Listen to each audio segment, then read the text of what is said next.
Pretty Nerdz. Pretty Nerdz. Pretty Nerdz. Pretty Nerdz. Pretty Nerdz. Pretty Nerdz. Pretty Nerdz. Pretty Nerdz. Pretty Nerdz. Pretty Nerdz. Pretty Nerdz. Hi guys, welcome back to the Pretty Nerdz podcast. This is your girl Falan DeAnn. And this is your girl Nay. So what's up? Just trying to make it through the rest of this year. This year has been crazy to say the least. So many things going on in the world. I honestly have just been holding on to like the good news that I get from my friends and family about the positive things that are going on in their life, because the world is bananas and crazy. And so yeah, basically leaning into all of the positive that I can get out of the rest of this year. What about yourself? About the same. No, I'm just over it all, and I know it's like still present, but I'm like, I'm just like in this like realm of space where I'm like, I just want it to be over with. And I know it's like unrealistic, but I'm like, just go away. Yeah. It's crazy though. I found myself like leaning into like before, like I wasn't really like super jazzed about holidays, but now I'm like looking forward. So when's Thanksgiving? And you know what I mean? Like, damn, is we there yet? Like, you know what? I might go Christmas shopping this year. And that's how I was like, you know what? I might actually get a Christmas tree this year and put like ornaments on it, which I haven't done it forever. So I'm like, I'm just over it all. I need joy. Absolutely. That's exactly what I would just need, joyful things at this point. Because it seemed like if it ain't one thing, it's the next, man. Listen, back to back. Yeah. All right. So I guess we can go ahead and move into this week's hot topics. We can start out light. Start off happy with joyous news, I would say. Niecy Nash, today she officially came out, and the way she did it was by announcing her marriage to her girlfriend, now turned wife, singer Jessica Betts. So congratulations to Niecy Nash and Jessica. Yeah. I was definitely shocked. I was like, okay. It definitely came out of left field. I'm not gonna lie to you. I saw it, and I'll be completely honest. When I first saw it posted, just because of the site it was on, I thought it was like, oh, y'all trolling. She did this is a movie role or something, or a TV role or something like that. But then I started seeing it pop up for other sites, and I was like, oh, okay. Well, congratulations, sis. It just definitely did come out of left field, because she literally just was married, divorced super quick, and now married again. So super quick though. But yeah. But I guess maybe she had been living, not in her truth for a long time, and maybe now she just decided, hey, I'm 50 and bitch, I'm ready to live how I want to live. Yep, it's my life. I ain't mad at her, I was just shocked. I was like, okay. Do you, boo-boo? Absolutely. Like I said, congrats to them. They look super cute, super happy in the post. The wedding celebration, though, I feel a little bit of a way because y'all had on them people and there was no mask. But where's your mask? Where's y'all mask at? Y'all playing these games like this. If you're gonna have a wedding in the pandemic, masks should definitely be like on the guest list, like on the little thing, the invitation, please bring your mask or we'll provide mask or something, just for the safety of everybody. You know what I mean?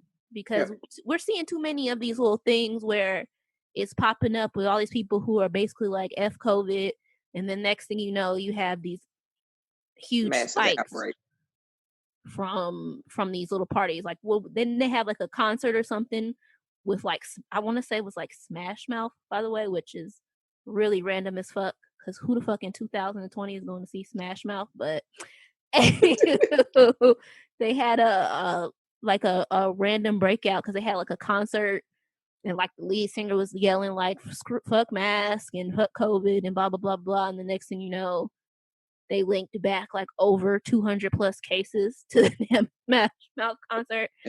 And I just was like, yeah, come on, y'all. Foolishness. Yeah. So still be safe out there, y'all. Celebrate, by all means, still celebrate, because Lord knows we got too much negativity going on. So if you can find a way to celebrate, by all means, do celebrate, but please do it safely. That's all I want to see. Just safety first. Other good news. Trying to see, is there anything else that was positive? No. Okay.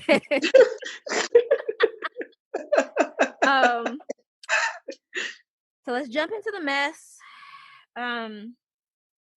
Obviously, super sad, shocking, threw my whole system off. I just when I saw it come across, I was like, y'all need to quit with these death hoax. This shit ain't even funny. And then we all saw it was actually really, really real. Chadwick Boseman, known for so many different roles, from playing James Brown, Jackie Robinson, Thurgood Marshall, and of course his role as King T'Challa in the Black Panther. He passed away from colon cancer at the age of 42. Obviously, rest in power to him, but wow, Oof. Yeah. Sad. You know what I mean? Listen, when I saw it, I was like, because somebody shared it on my Facebook, but it was from a local news channel. And I was like, man, I'm like, this, he go y'all with this bullshit. But I'm like, let me go and just check. And I was like, I'm gonna go to Shade Room. And when I went to Shade, I was like, what? So this for real? And I was like, okay. Girl. Yeah, I was like, I just, and I couldn't even really wrap my head around it then. And I was like, okay. And then when I had woke up, what was this? Sunday morning. That's when I was like, I can't believe this. Yeah. Yeah. And I saw where you posted, and I fully 100% agreed with you where you had posted that I'm so glad that we celebrated and showed out for Black Panther the way that we did. Yeah.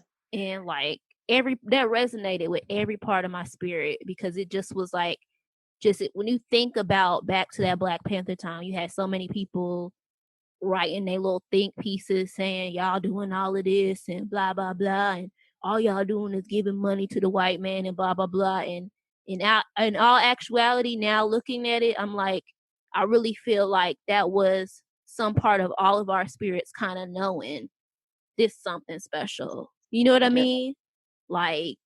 This is something that we need to do. And just listen, it's so much, so many parts of you to just think about, wow. And not only that, just to know that he was diagnosed in 2016. So through all of that, and all of those movies came after 26. You know what I mean?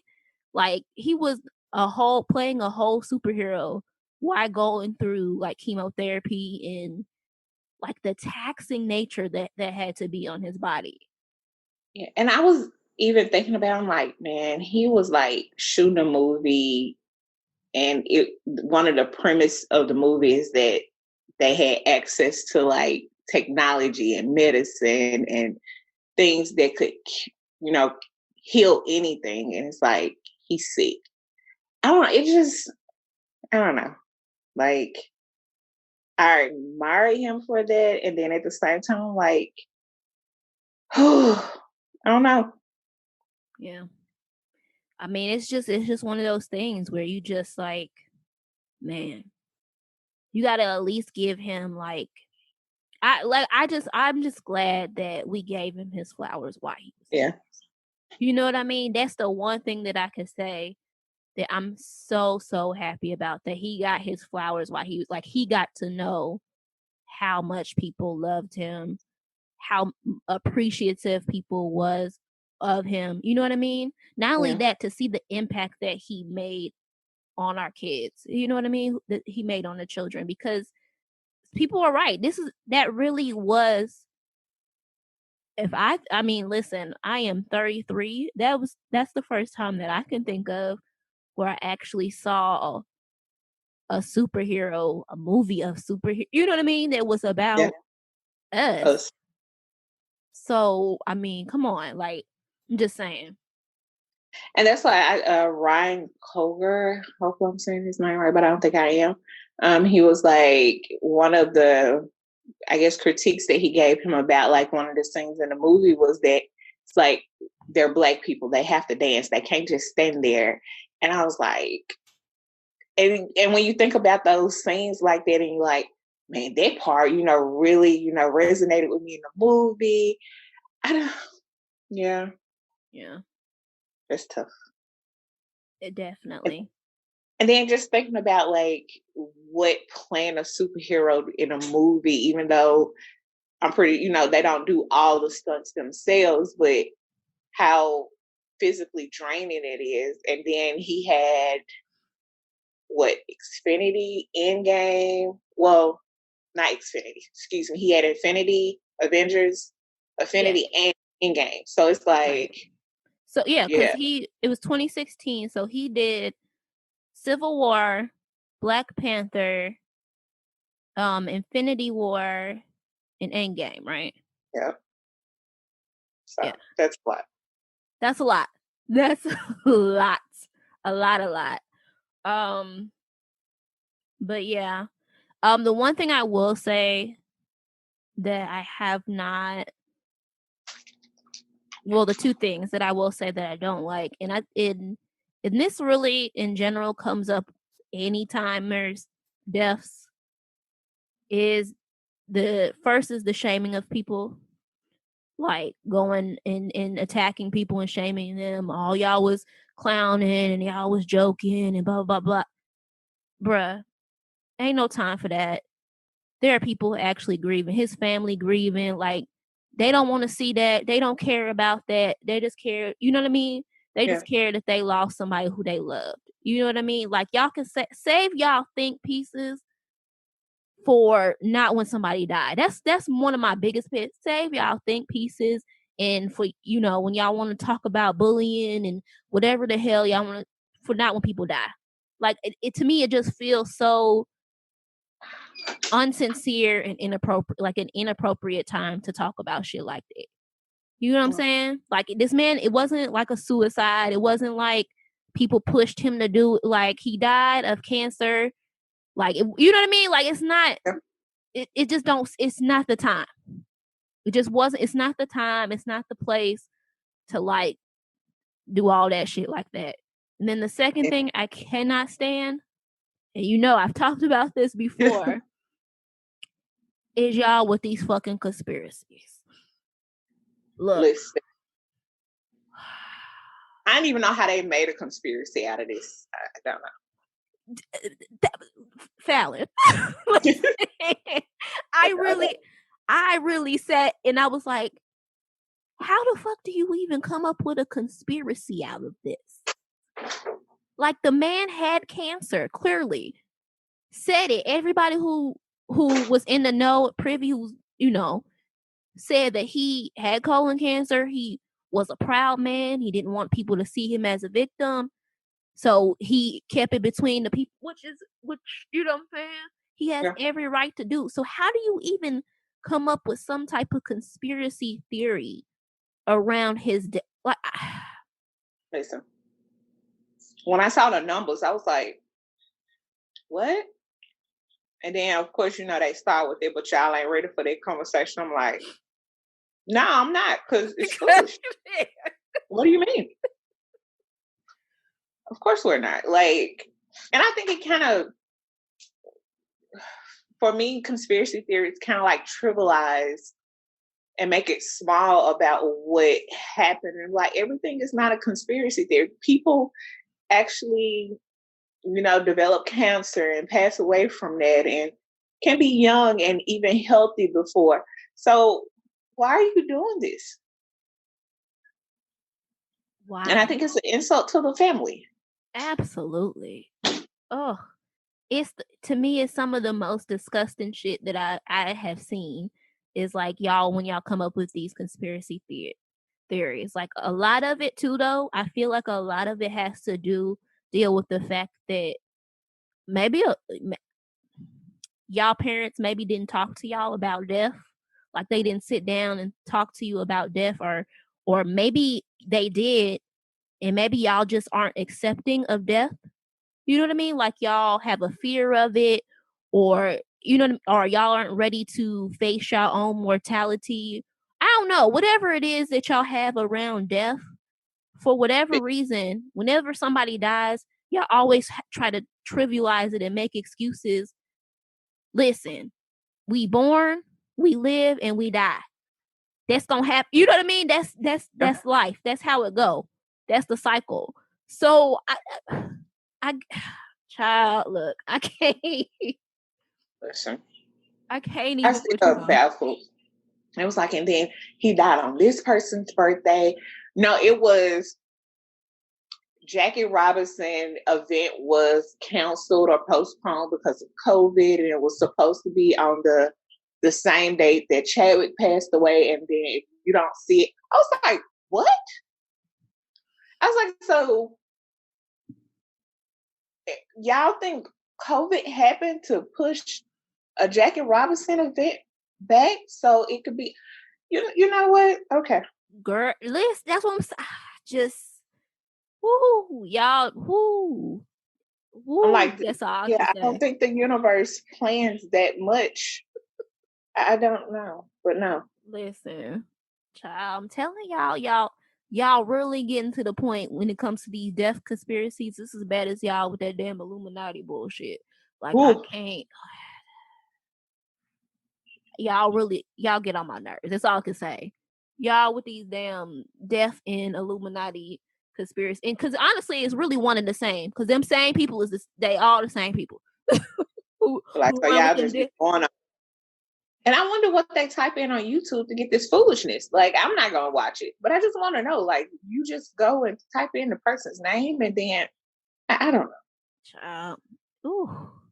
But anywho, rest in power to Chadwick Boseman. Prayers to his family and his friends, and to just all the people who we know are going through it right now. Like you said, Ryan Coogler did an amazing, like, when I read that, I was almost in tears. Is it Danae, who played in the movie Black Panther? We know the young lady who played his sister. She said she wasn't ready. We saw from Winston Duke. He said that he don't really know how to put it into words either, but he did a beautiful one. I've been seeing reports. They say Michael B. Jordan is not doing well at all. So Yeah, please. he just came forward, I think, and made like a post. Oh, okay. So Well, hopefully, if just keep people in your prayers, and because it's cancer sucks in general. So just keep all those people in your prayers, all his friends and family and all of that, because it has to be a tough loss, especially when you wasn't expecting it, for the folks who wasn't in the know. So it has to come as like this sudden shock. So nonetheless, let's move on to something else that sucks that I've seen. Breonna Taylor, as we know, they still have not arrested the police officers that murdered her. She was sleeping when they raided the incorrect home and murdered her. We've seen so much that all the stalling. We saw the little police report or whatever that they had, basically that was blank. How do you raid someone's home and all of these things occur and you come back with basically a blank report? But and you're supposed to expect us to believe that it's not a cover up. Wouldn't that report be as detailed and thorough as possible? But nonetheless, according to reports, the Louisville Police Department, they are doing with what we've always seen with all police departments when it comes to these victims of police violence and police brutality. They are currently trying to find a way to paint Breonna Taylor as this huge, like, drug kingpin, apparently. Listen, I saw it and I fucking laughed. I said, are y'all fucking kidding me? Y'all are trying to paint her as this drug lord now. They're trying to say that she was a part of a crime syndicate. I guess her ex-boyfriend or whatever, he's locked up, or he's the one that they were doing for the raid was supposed to be on, that they already had locked up. And I don't know. All I know is they're saying he's her ex-boyfriend, but they were trying to coerce him by, I guess he was going to get a lighter sentence, strike a plea deal if he would name her as someone who's part of his crime syndicate. Like, what are your thoughts? I'm not over it because she deserves justice. I mean, I wouldn't expect anything less from the police or the justice system. And it just really makes me angry, because I'm like, if you're going to show that you're good, part of being good is admitting, like, hey, I fucked up, I was wrong. That's part of, quote unquote, being good. So it's like, if you're going to be good, say, hey, listen, we fucked up. It's bright, it's clear as day, you fucked up. And even if she was part of the whole criminal ring, you were not looking for her. You still entered her home with a no-knock warrant. And you didn't have on cop clothes. No one knew who you were. So it's like, what were you expecting? But the fact of the matter is that your paperwork was shitty. The postmaster said they never said anything to you about no drug running or suspicious packages. And now you got somebody coming out basically saying, hey, they offered me a deal to say that she was part of my crime organization. And people can say all the time, well, her boyfriend, no, it was her ex. And even still, he was already in custody. So you had the person that you were looking for, and you still went about doing some bullshit. And FYI, he turned the deal down, by the way. Right. So, and I'm like, you know, and I appreciate him for that and coming forward saying, listen, they basically trying to drag her through the mud, and that all boils down to the fucking DA as well with his weak ass. I don't give a fuck. Weak ass. Where it's like you purposely dragging your feet so you can, I guess, dig up enough documentation to paint her as a bad person, so it'll be left alone, and then you can just go and still pursue your political career without holding the fucking officers that did this bullshit feet to the fire. Exactly.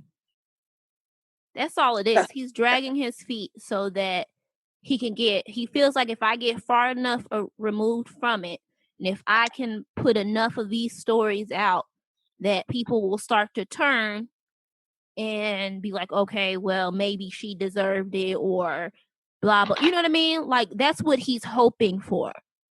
But unfortunately, he's not going to get that energy from us. It's not going to happen, because I don't give a fuck what y'all pull out.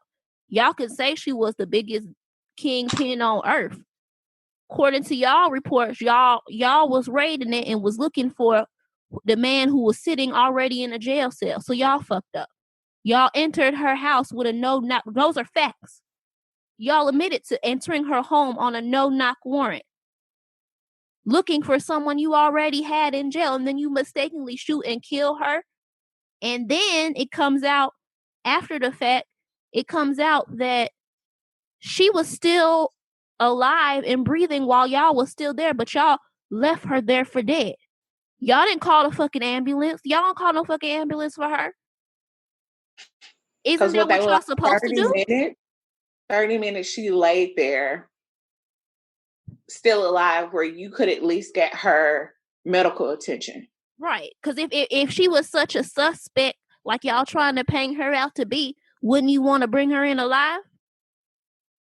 You see what I'm saying? Like, they whole stories don't add up. Like, it don't make sense. And it's just, it really pissed me off, like, just to see him at the RNC convention. And it's not even that he spoke on Trump's behalf. That's coon ass shit. You gonna do coon shit, you're a coon, you do coon shit.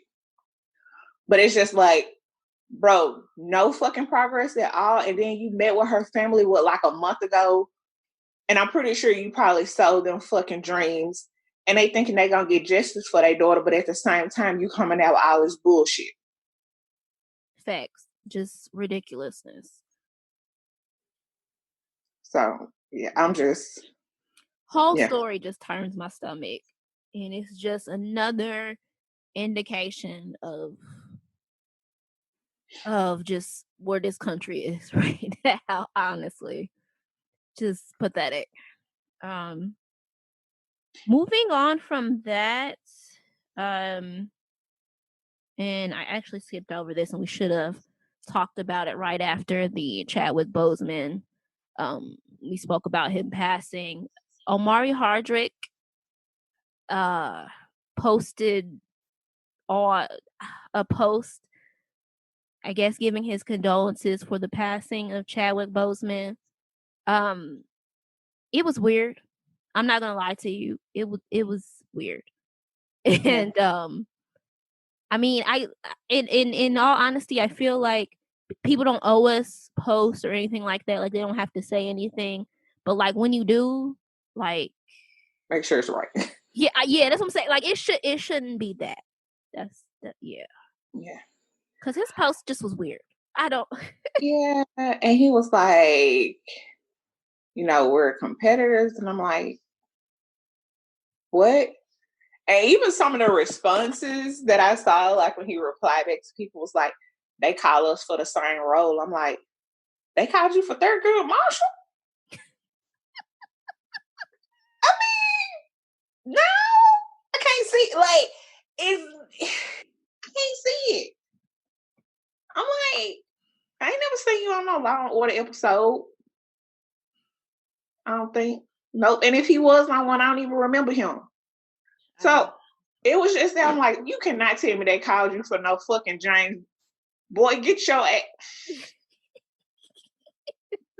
Like, I'm like, what competition? And even vice versa. I couldn't imagine Chadwick playing Ghost. You know what I'm saying? So I'm like, exactly. What roles they? And you know damn well they ain't call your ass for no fucking Black Panther. We all know that. Don't tell them lies. So like, what the fuck you talking about? Like, I really do. I'm like, I appreciate people like you did not get on Al Gore's internet. I'm like, he could have not got on Beyonce internet and did this shit. Yeah. Talking about some goddamn competition. How you gonna compete with somebody and y'all ain't even in the same league? Child. Just weird. Oh, and it was so weird. Self-centered. And I know, like, when we give tributes to people and our condolences, we remember what they meant to us. So they are kind of self-centered because you're like, this is what he meant to me. These are my moments with him. But it just went past that. And I was like, what? Okay, we're not going to do this. And like I said, when the response, that's what made it worse. He was like, we got called for the same roles. Which one? That's the only thing I want to know. What role did Chadwick have that they called you for to audition to as well? Don't be getting on this internet talking about just because you went to the audition and they opened it up just to see what was out there. I don't even... Like, don't do that. I don't know. Listen, I'm with you. I don't... Hey. But you know damn well they ain't called you personally. But like, you know what? Come in here in addition. We already got Chadwick, but we see that you like a close second. So come in here and audition. Honestly, I'm gonna be completely honest with you. With Omari Hardrick, I don't get the hype on him at all. Like, I don't understand people's hype on him. But because he always, to me, has always come off as like arrogant as fuck. I don't know what it is. He just always read that to me, and so that's why I don't get the hype around him at all. But it is what it is. Yeah, I just put that question out there just because I seriously, like I said, I want to know, like, and who called you? Listen, to like, all those listeners, agent, that ain't. To all those listeners out there, we're gonna put that up as a question because Falan DeAnn would like to know the answer. What roles do you feel like, or do you think Omari Hardrick was being considered for that Chadwick Boseman got? Like, he got snubbed almost. It's like, what? Why did you even bring this up? This is embarrassing for you. This is not a good thing because no one on this earth except you and maybe your spouse, like, you know what? You could have been a Black Panther. You could have not. Like, and he does good with ghosts. But I cannot even see his talent, even with an acting coach, going that far. Look, I don't. Woo! Like, sir, he was in a music video on a bus. Like, that's the only thing I can remember before. You know what? Oh, was he in For Colored Girls? Yeah, True. he was in that. He was in that. Because he played Janet Jackson's gay husband, right? Yep. There we go. So that's it. That's all I remember him from. Maybe they went up for that. Like, no, don't even see that either. I don't either. No. I'm gonna go and pull up both of they, like, I am BD or IDB and see and compare and be like, what roles? No. You can't figure it out. You're like, I don't know. You're like, let me see what they possibly could have called him for, or vice versa. Because I can't think of one.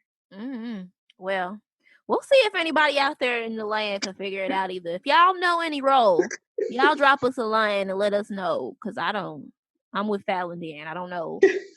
What possibly could have. Where they overlap at, like, at all. You should imagine him playing Jackie Robinson. You know that.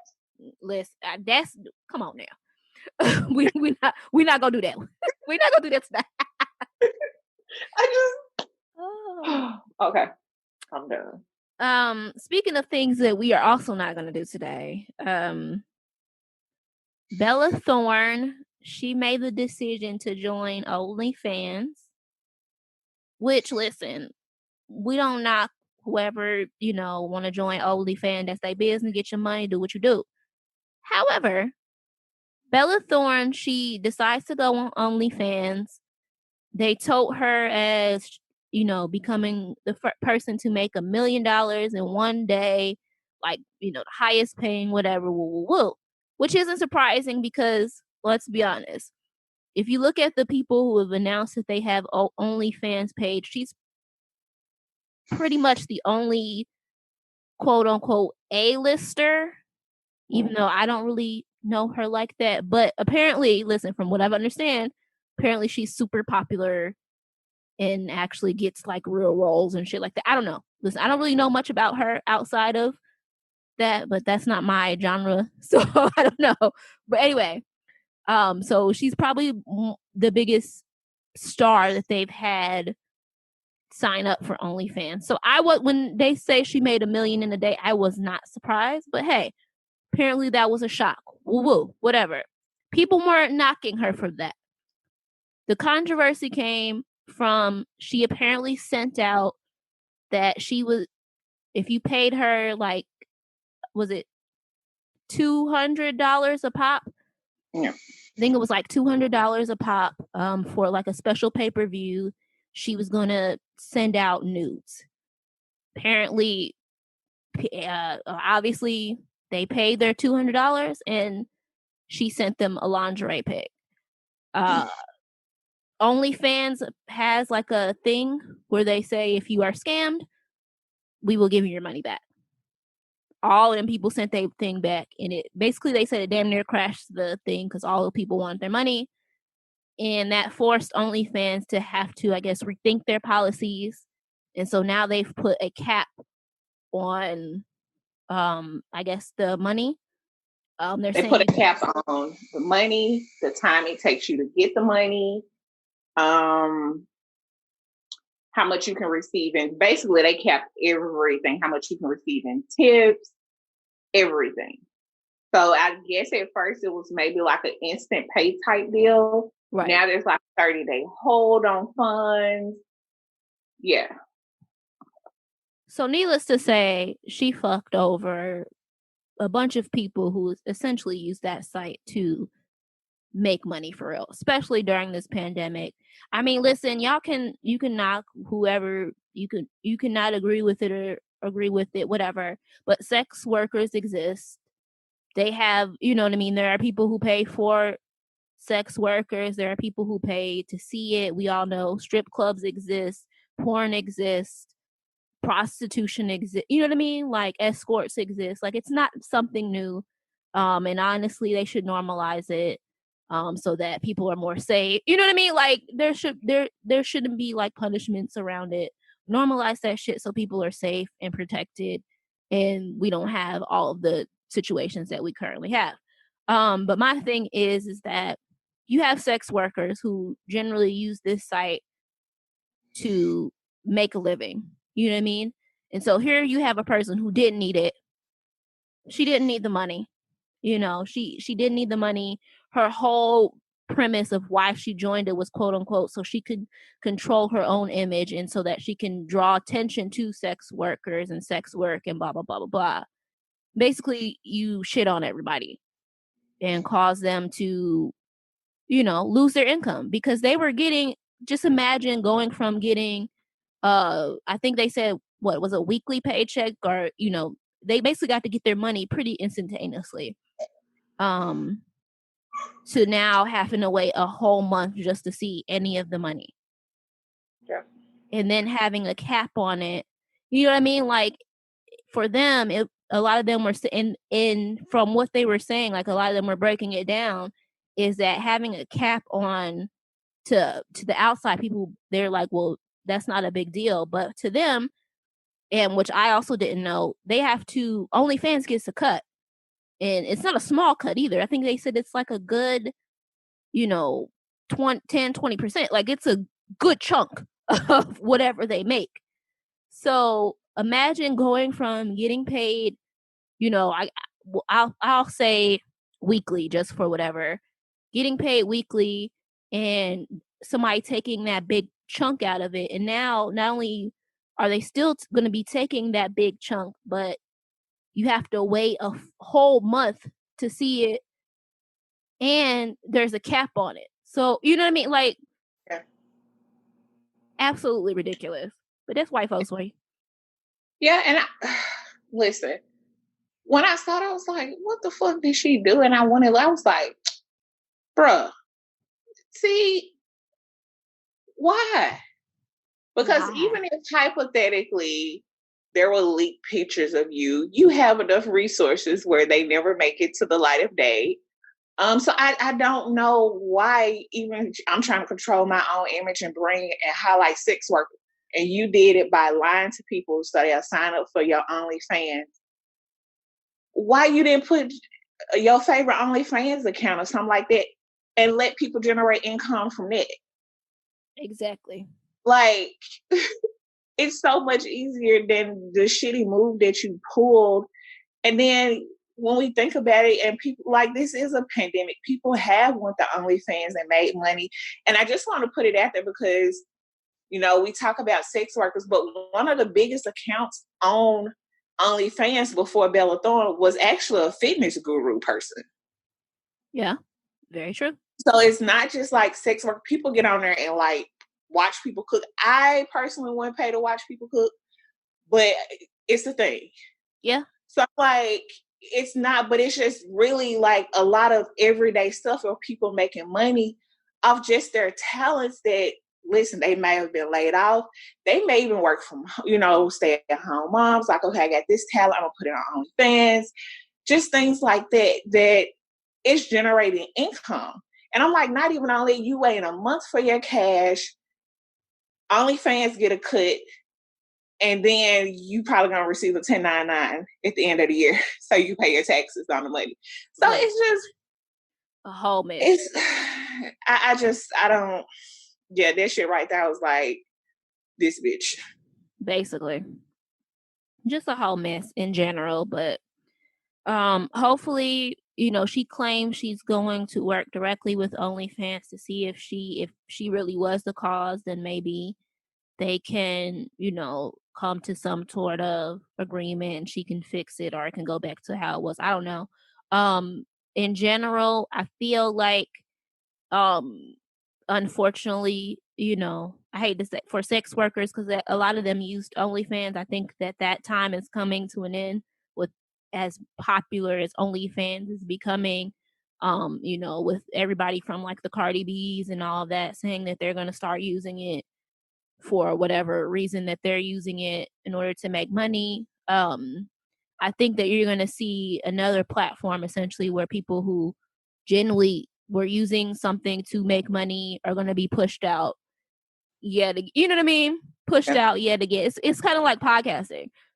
In the podcast world, it really started out as something for regular day folks to kind of be able to speak, talk their mind, and generate some income from. And a lot of us, we're, you know, it's so hard for us to garner income because you have all these big name celebrities who are, you know, oh, I'm going to start a podcast, and they already have these ginormous fan bases.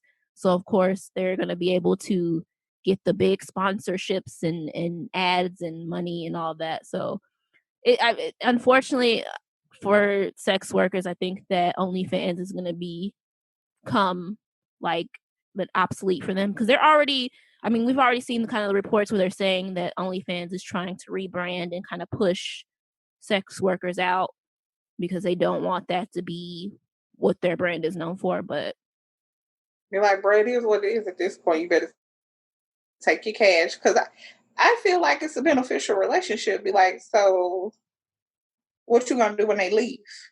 That's what I said. Like, you should embrace it for what it is. You know what I mean? It ain't illegal, right? And you get, like you said, and they get a cut. And from, like I said, from what the like the little document that I read, or the little what is it called? The little think piece or whatever that they had about it. They, you know, they said that OnlyFans takes a pretty big ass cut. So I'm just saying. Mm-hmm. Moving on. Tracy Ellis Ross on the cover of Elle. Now, I didn't see this story, but you did? Yeah, some people did not feel her cover. And she talks about like I guess her struggles in Hollywood and about her hair and things like that. And it's like, ooh, it's one of those cringeworthy things, because it's like, you're like the go-to, you know, like, I feel like when it's like the representation of Black people, like you're the go-to. So I don't know. I didn't like her hair because it looked like one of those little blackface characters from like the 1930s or something, and the pickaninny image, I didn't like it. Oh, so I'll be completely honest with you. Haven't seen the cover, so I don't really know. So I can't really comment in that. But I do actually agree with you. I don't understand what she means in regards to. I will never, ever think to speak on another Black person's experience. I can't say to what she has faced in Hollywood. Only she knows what goes on behind those doors and those meetings and all that stuff. I will say that, especially in regards to, even if we just keep it as hair, she is on the spectrum of quote unquote Black hair that is widely accepted. When people think of natural hair and the natural hair movement, her hair is the prototype for Black girls with natural hair. You know what I mean? Everybody leans on that 3B, 3C type hair. I think that's the hair. Is it right? Yeah. Yeah, it's something like, it's one of those. The really like super curly, not tight curls. You know what I mean? Like, it's not coily, it's not really kinky, but it's like super curly, big, like that. That's really the standard and the go-to, like you said. So I'm not sure. Just sticking to the hair, because like I said, I haven't seen the cover or anything like that, but just sticking to the kind of the hair argument, I'm not like, the only thing I can say is maybe because if we go back to when Tracee Ellis Ross really, like, when we first came to know her, back when she played Joan on Girlfriends, and what Girlfriends started, was it the 90s? Like the late 90s, early 2000s? Yeah, let me see. I don't know. I want to say 99, 2000. Maybe 2000. I was still in high school. Yeah. 2000, exactly. Okay. So maybe during that time, because the natural hair movement didn't really start to pick up, I want to say, until I was damn near out of college. I want to say like 09, 2010, like that. That's when it really started to ramp up and pick up. So she was really maybe 10 years ahead of the game. So I could maybe at that time, like when she first came in, I can imagine people seeing the Black girl with the afro, what they considered you know what I mean? Anyway, what they considered the afro, like, yeah, maybe at that time it was a little bit more difficult, and I could see maybe them pushing, well, could you straighten your hair or something like that? I could see that then, but I guess now it just doesn't resonate. In 2020, it don't resonate as much, especially for a lot of us who sit and we're like, but when they talk natural hair, that's y'all hair is the only one they really like. You know what I mean? Like, when Black dudes say, I want my girl natural, they talking like you, because like when they look at us, they want like, well, why can't you straighten your hair?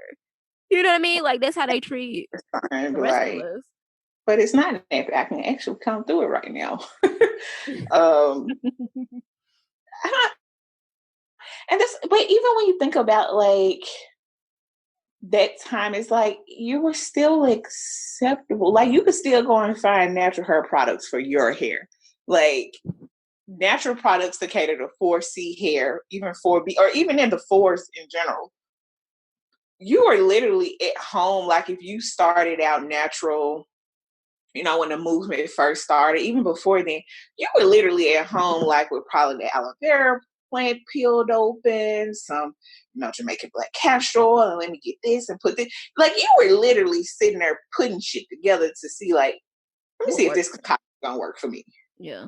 Shit, you still gotta do that. Let's be honest. We still gotta do that. I mean, yeah, you still do, because you just be like, this right here too heavy, this too light, this ain't holding, this leave white stuff on my head.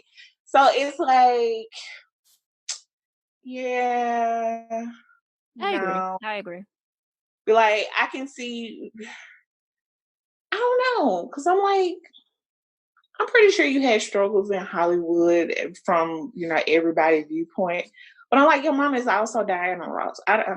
Yeah, that is very true too. So I don't, like I said, I don't know. I'll never ever in my life think to try to, dissect another Black person's experience, just because I know in this world, for all of us, it's complicated and complex. But yeah, it's definitely it's one of those things where you kind of look a little, okay, sis. Okay. You know what I mean? Like, I give Tracee the benefit of the doubt, a little leeway too, just because she hasn't been known to be like super problematic. You know what I mean? So you try to give some folks a little leeway, because maybe she didn't, quite think it all the way through. She couldn't have. I'm like, and not saying that, But your mama died in the house. And it ain't like she was ever, like one of them people that didn't date famous or well-known men. So I'm like, she always had access to some coins and probably, she carried her own fame. So I'm like, okay. Yeah. I don't know, girl. Listen, I don't know. Weird flex, but okay. Yeah, exactly. That's how we can roll with her.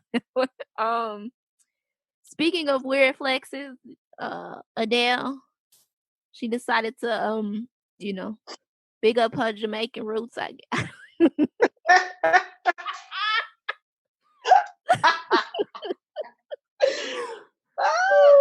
Listen, but no, listen. Adele, she posted a photo. Apparently London, like a lot of places that have high Caribbean populations, they hold like a carnival type thing that festival that goes on in their country. London obviously has one. Adele participated in it, or showed out this year. She had on her Jamaican bikini top and Bantu knots, and for the most part, all I did was mostly see jokes about it. But apparently, I guess on Twitter, it turned into like a diaspora war. I don't know. You had apparently you had Jamaicans and Africans coming at African Americans saying that we're always, that they don't feel any type of way, so we shouldn't. We're always calling out cultural appropriation when don't nobody care about that or don't nobody feel that way. I don't know. It just, like I said, it just turned into a diaspora war when, in all honesty, it really didn't have. I feel like everybody was doing too much. Cause look, all I know is when I saw the photo of Adele, I didn't really even like. It wasn't even the Bantu knots or the Jamaican. It was just the simple fact that I just was like, yeah, she know. It wasn't cute. Like, I'm just gonna be honest. It didn't look cute to me. I thought it was Katy Perry, and then it didn't look cute to me. That's all I'm saying. It didn't fit her. But I'm so tired. Like, why are y'all wearing? Let's start with like the braids and stuff. Like, I know people like, oh, they look cute. No, they don't, and it looks wrong. And I know y'all damn head hurt. Because my head be hurting when I get Bantu knots. But listen, other than that, like I said, when it comes to like other folks, from the Caribbean or African and stuff like that, when it comes to their culture or whatever like that, I have learned to just kind of not mind your own business. There we go. Mind your own. There it is. Mind my own business, because they will definitely turn it into why y'all always and I'm like, nah, we're not gonna do that. We just not gonna do that. If y'all cool with it, we cool with it, and I'm gonna roll with it. And they listen, will drag you all day for their oppressors. So just listen. Just let mind your black ass American business and let them go forward in peace. Because every time when you be trying to take over people in Africa, they be like, we fine, blah, blah, but no, you're not. But you know what? Do you, boo-boo. And I'm going to mind my business.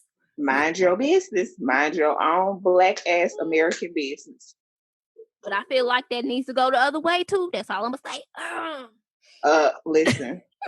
And one of the biggest complaints, and I will say this, that I have when we have these kind of like talks amongst ourselves, is that it turns real anti-black very quick.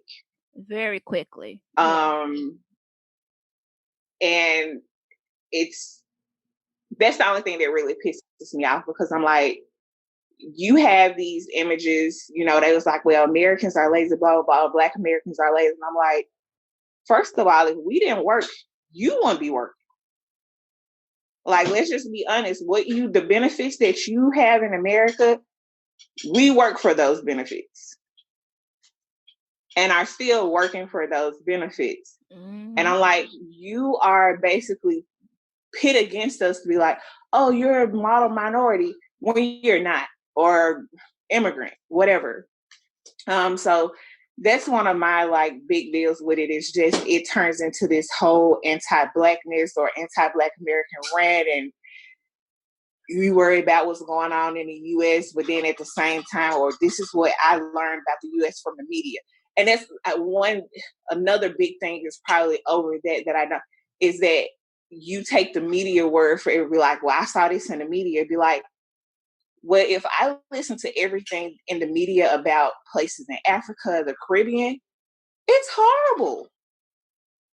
According to the media, you're right. Right. I'm like, everybody stays in the hood. Everybody is dirty. Everybody is hungry. Everybody is homeless. So I'm like, we can't. I just don't like that. I was like in a book club with a girl.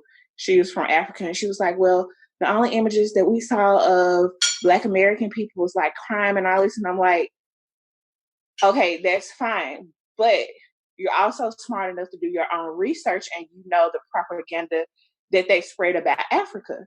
So like for a lot of us, we've never been there. Some of us may never go, but we have to research on our own and be like, okay, this is not what it actually looks like. Everybody is not drinking bad water or something like that. So I'm like, I have those are excuses for me. Like, if I can get on the internet, I've never been to Africa before, but if I can get on the internet, I can look, I can research and be like, okay, this is what it looks like. You can do the same thing. Yeah. I feel like, unfortunately, as reparations talk ramps up, that it's just going to get worse before it gets better. Like, we're going to see the diaspora war, in my opinion, get way more intense. Once money comes into play, you always see things get more intense. And I think that once those reparation talks, if they ever pick up, which I'm pushing for, I hope that they begin to pick up. I really hope that that's what Black people start to demand from whoever is in office this next 4 years, is that we need to have reparations talks, and it needs to occur within these next couple of years. Let's be honest. But I definitely think that we will start to see more of that kind of ramp up, because obviously in reparations talks, it's going to boil down to who gets it, and you're going to have these different folks who are from different African nations and from the Caribbean and all that, feel like, well, we live in America, we should, and then like I said, so it's going to get, unfortunately, it's going to get worse, I think. Stick with your roots, boo boo. Stick with your roots. But you love it so much. Stick with it. Big face. So moving on from that, though, very last hot topic for this week, and we're only going to do this really quickly because you didn't watch it, I didn't watch it, had no interest in watching it, was actually watching Black Panther while it was on. The VMAs took place yesterday. From what I have heard, it was a dismal, boring. The VMAs, basically. I haven't watched it in like forever, so I wasn't going to watch it, and I was like, I think the only time a lot of us tune in is when they're honoring somebody that we give a fuck about. Like I think everybody watched when they honored Missy. I think everybody watched the little part when they honored Rihanna, when they honored Beyonce, like something like that. I think people tune in for that little piece, but they don't actually sit and watch the whole fucking show. We don't give a fuck. We know that's white folk show. Let's be honest. Like, when are Black people gonna come on? Call me then. Basically. And they proved that it was a white folk show, because literally Lady Gaga took home damn near every award. And if you look at them charts, I ain't seen the Lady Gaga song on there in years. I'm gonna be honest. Honest with y'all. So what did she have to come out? Like, maybe I missed it. And I'm not a Gaga fan, but normally, you still hear it on the radio or see it on your iTunes or something. From the videos I saw, she performed a song with Ariana Grande, so I guess that was the song. Okay. I don't know. Girl, I don't know. Okay. I guess the highlight for everybody, the thing that everybody's been talking about, of course, is Doja Cat. Her performance. Apparently, they're saying that she's back in Black folks' good graces. I guess after her performance at the VMAs. For yourself. Look, I said, oh, damn, y'all forgive quick. But, for a VMA performance, they'd be like, so that's it. I was like, oh, okay. It's hard for. It's hard for, in my opinion, to come back from anti-blackness, but anti-blackness and self-hate, because that's what a lot of that was. And she could try to deny it all she wants, but if you talk about how much you hate your hair and how much you don't want to be black, and if you can sit in a room with a bunch of racist folks where they literally being racist to your face, then I don't know what else you call that. Whether you were actually participating in it or not, if you could sit, in a virtual chat room with a bunch of people being racist and not call it out, not say something, not be like, fuck y'all, and you know what I mean? Who am I? Make with saying it in front of you, because yeah. But yeah, so needless to say, that pretty much was our whole VMA spiel, because I don't have nothing else from that. What about you? So nothing. and Keke Palmer hosted it. I don't. Yeah. That was the only thing. I was like, oh, that's a good job for her, but I was happy for her, but I still didn't watch it. So. Yeah. Unfortunately, I haven't heard. Normally, like when somebody hosts and they kill it, you hear about it. I haven't really heard too much, so I don't know if it was. But like you said, good kudos to her for landing it. Apparently the first Black woman since 1986, when Downtown Julie Brown hosted, and she was a VJ or whatnot. I don't know. Okay. Yeah, exactly. And that's pretty much all I have for Hot Topics today. Anything else on your end? That's all for me.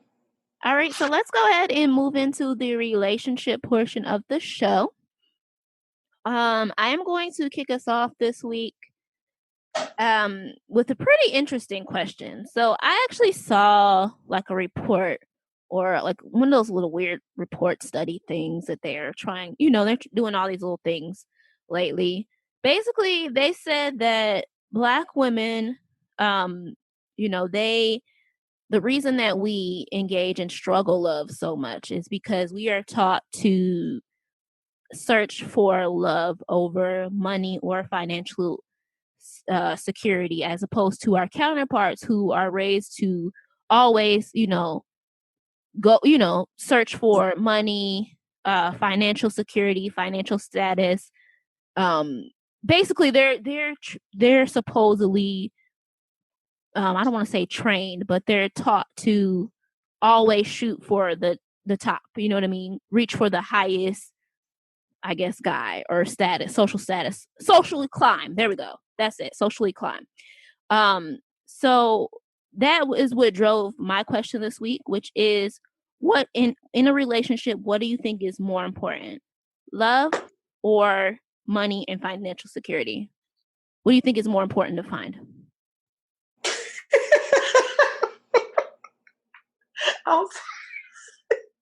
And you can also address the first part, the study and all that too. I want you to talk about that too. So go ahead. My husband's in the same room.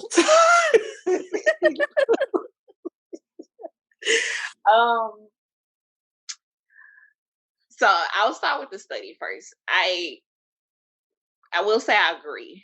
And I mean, I think we see it a lot in our like newer generations, where it's like, oh, well, at least he does this. And I hate that, where it's like, well, at least he did take you out on a date, even though you had to pay half. It's like, no. And I do think because even when you think about like other races, they kind of put their marriages together.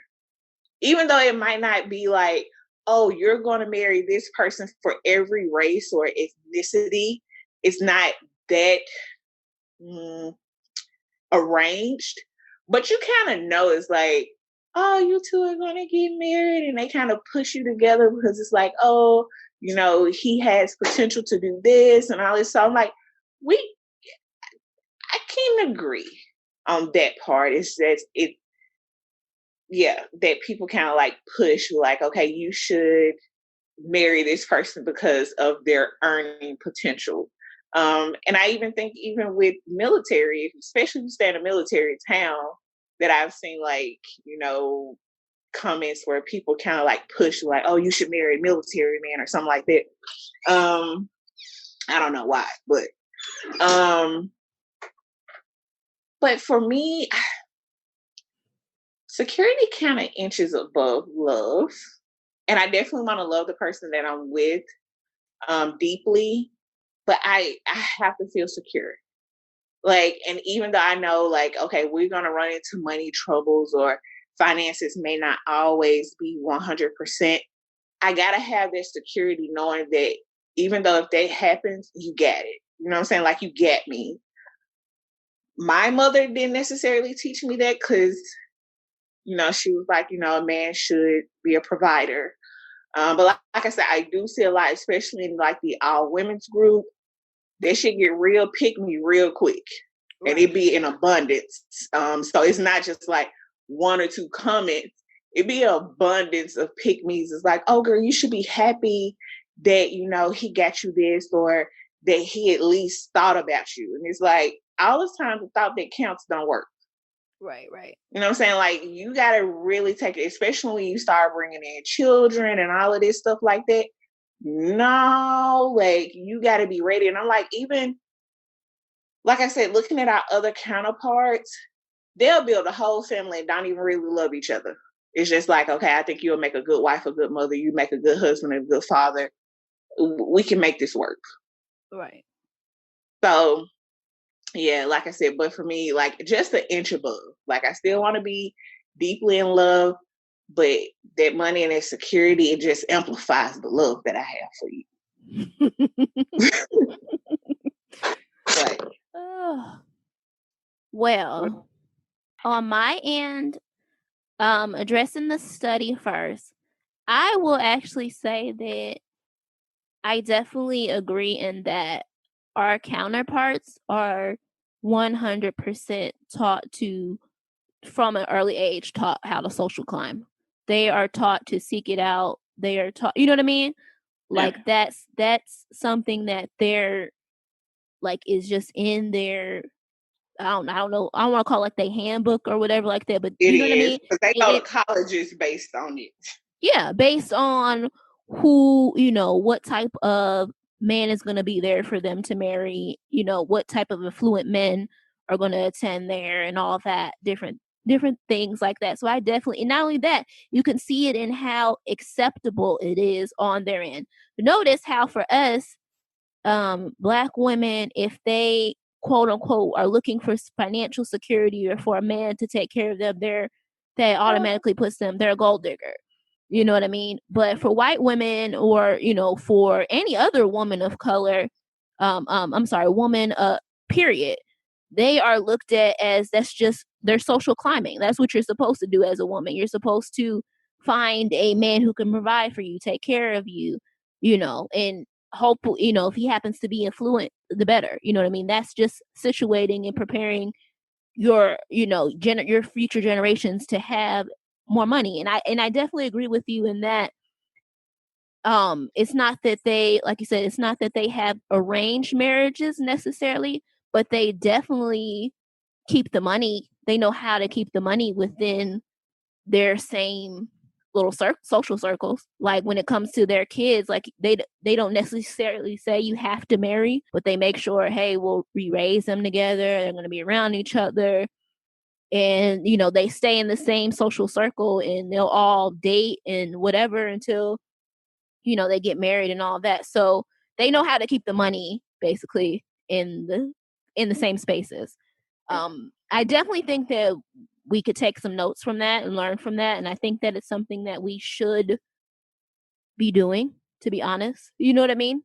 There's nothing wrong with trying to bring money to our folks, to our people, and keep it within our communities and amongst ourselves. There's nothing wrong with that.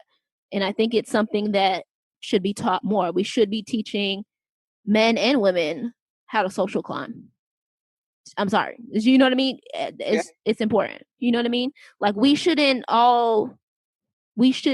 understand that there are affluent Black people and we should know how to get ourselves in those circles, in my opinion. And I feel like, and I hate to harp back to this because this goes back to my whole argument of why people think that all rich and successful Black people belong to the Illuminati and sell their soul to the devil, is because we're not taught that there are affluent Black people.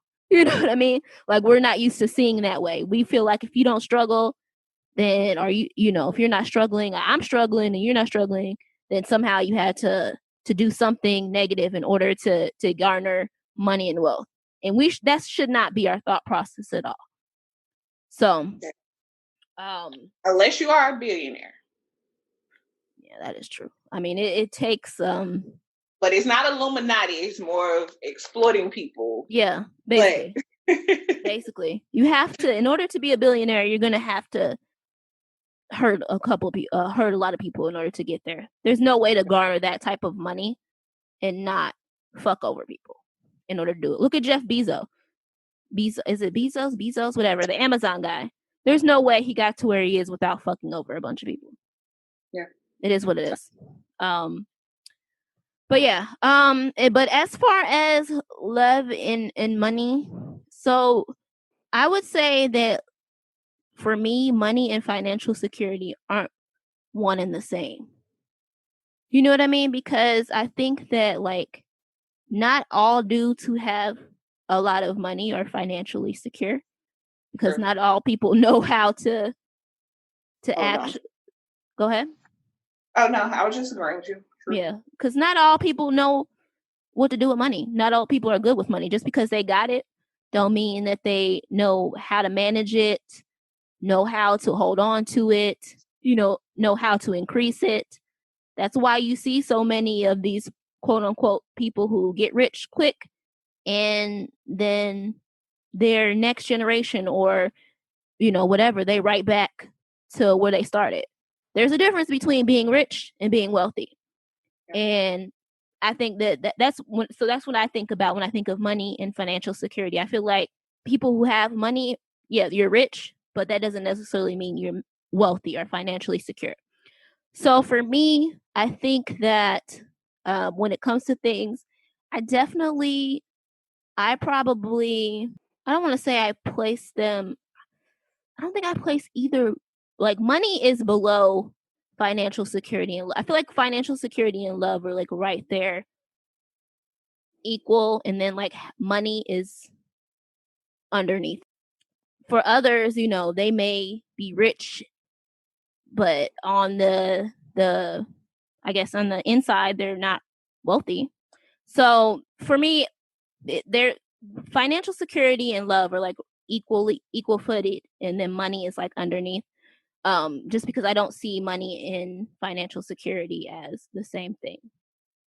I feel like that was super confusing and like a long drawn out story, but I got there eventually. But I get it. Go ahead. I said I get it. Yeah. Needless to say, I will never engage in struggle love. How about that? Listen. That's not a life I'm signing up for. How about that? Yeah, I can't. Yeah, I can't be like, yeah, and I always know it's like you're gonna fall on hard times, but yeah, no, and especially people be like, oh, I did this and this and this, and they be like, you did all this, and what you get out of it? Nothing. Oh, don't do it. Don't do it at all. All right. Go ahead and end the relationship portion of the show. Any new music, TV, books, anything you want to get off your chest and put out there into the world? Nothing new from me. I am going to start watching Ozark. I heard it was good. So I definitely am going to start watching it. So I'll report back and let y'all know if it's really good or people just overhyping it. But okay. I would like to know because I've actually heard about that as well. and it just wasn't something that looked like it was interesting to me. So, but I would like to know. We'll see if it. Me too. So, but I'm gonna see. I'm gonna be bored. So. In that regards, I will say, I started The Office because everybody raves about The Office, right? And I need somebody out there to tell me, when does it like, you know, like when does it get to like the good parts, hoopla, the good parts, the hoopla that everybody always talking about? Because right now I'm bored shitless. I'm gonna be completely honest with you. I don't get the hoopla around The Office. So I need someone to tell me before I just completely come back on here and shit on that show. I need for somebody to tell me, when does it like, when it be like, okay, Janae, you're right. The first couple of episodes or the first season, whatever, it ain't that great, but it picks up and it gets really good at this time. And right now, I don't see it. I don't see it for The Office. So somebody got to tell me, when does it become good? Because at this point, I don't know. Can't help you. And as far as everything else, I'm gonna go ahead and move into the nerd moment of the week, and I'm gonna start with the New Mutants movie. It premiered. It was released on August 28th, 2020. Basically, it's being panned by critics and people alike. I'm shocked. I wasn't really. I didn't go see it. I don't intend to see it. I wasn't excited for it. Honestly, I'm just happy that finally the whole X-Men mutant saga has ended at Fox, and hopefully Marvel can do it better, because they have done a shitty job with the X-Men and mutants over at Fox. So hopefully now that Marvel has gotten it back, they'll do a better job. We'll see. I don't know. Maybe we'll get a comic book accurate Storm for once. I don't listen. I don't know, but I wasn't excited for it, and neither were you guys. But nonetheless, if you do want to see it or did want to see it, is currently out now. So yeah, that's that. And the last moment, obviously, we spoke about it at the top of the show. Chadwick Boseman did pass away. Obviously, we were gonna record it yesterday, so I was gonna mention that they were running the Black Panther on ABC commercial free, but that was yesterday, and they had like a little special. I'm sure probably if you have Disney Plus, though, you can probably go on and see the little special up there on Disney Plus, as well as obviously you can watch Black Panther on Disney Plus as well if you want to. But just as usual, as we always say, we want to say rest in paradise and rest in power to Chadwick Boseman, and again, just prayers and condolences to his family. And yeah, that's the nerd moment of this week. Anything else for you on your end, Falan DeAnn? Nothing else for me. All right. So per usual, thank you guys so much for listening and tuning in. Make sure you visit the website, prettynerdspodcast.com. That's Pretty Nerdz with the Z. We'll actually have a blog post up there this week. I'm currently working on it. I'll have one up there this week. And merch coming soon. Bye, guys. Good night. Great.